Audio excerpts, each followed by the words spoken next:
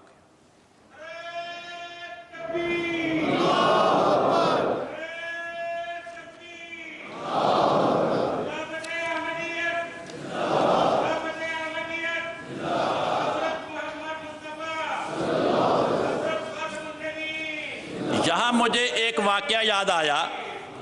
ایک ولی اللہ تھے، بازار میں جا رہے تھے، تازہ بارش ہوئی تھی، سڑک کیچڑ سے بھری ہوئی تھی۔ سڑک کے کنارے ایک جوڑا بیٹھا تھا، آپس میں محو گفتگو تھے۔ ان کے چلنے کے نتیجے میں کیچڑ سے ایک چھینٹا اڑا، اس عورت کے چہرے پہ جا پڑا۔ عاشق کو بڑا غصہ آیا، وہ تیش میں اٹھا فوراً اور اس کو تھپڑ مار دیا۔ بیچارے تھپڑ کھا کے چل پڑے۔ تھوڑی دیر گزری، ایک آدمی اس ولی اللہ کو ملا اور کہنے لگا مبارک ہو۔ فرمایا کس بات کی؟ اس نے کہا وہ جس نے آپ کو تھپڑ مارا تھا، وہ جب خود اٹھ کے چلنے لگا اس کا اپنا پاؤں پھسلا، نیچے گرا گردن کے بل، گردن کا منکا ٹوٹ گیا اور مر گیا۔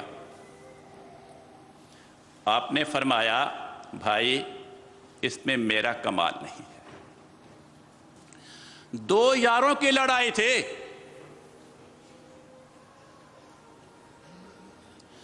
2 یاروں کی لڑائی تھی۔ اس عورت کے یار کو غصہ آیا، اس نے مجھے مارا۔ جب میرے یار کو غصہ آیا اس نے اسے مارا۔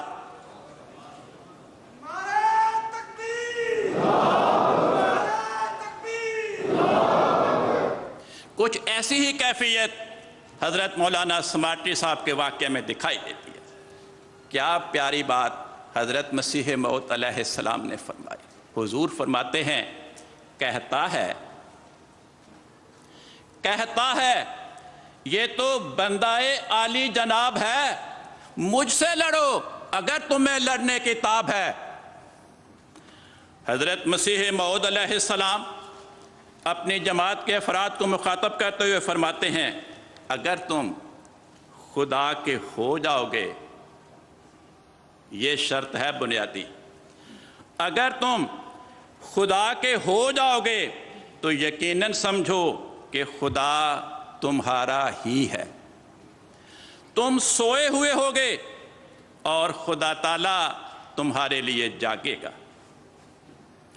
تم دشمن سے غافل ہوگے اور خدا اسے دیکھے گا اور اس کے منصوبے کو توڑے گا۔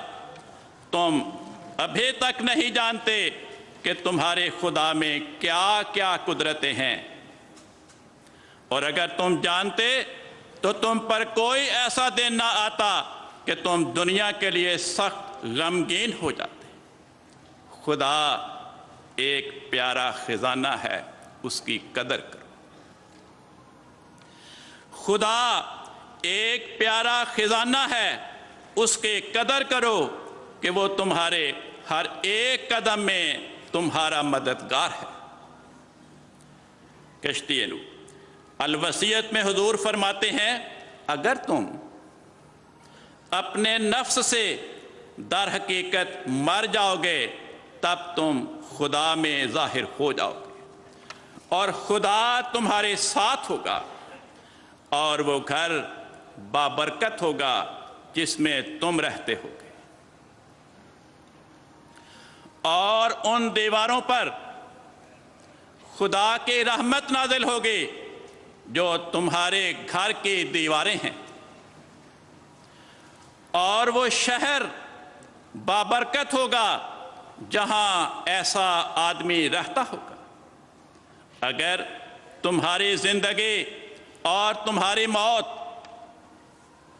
اور تمہاری ہر ایک حرکت اور تمہاری نرمی اور گرمی محض خدا کے لیے ہو جائے گی اور ہر ایک تلخی اور مصیبت کے وقت تم خدا کا امتحان نہیں کرو گے اور تعلق کو نہیں توڑو گے بلکہ آگے قدم بڑھاؤ گے تو میں سچ سچ کہتا ہوں کہ تم خدا کی ایک خاص قوم بن جاؤ گے۔ فرمایا تمہیں خوشخبری ہو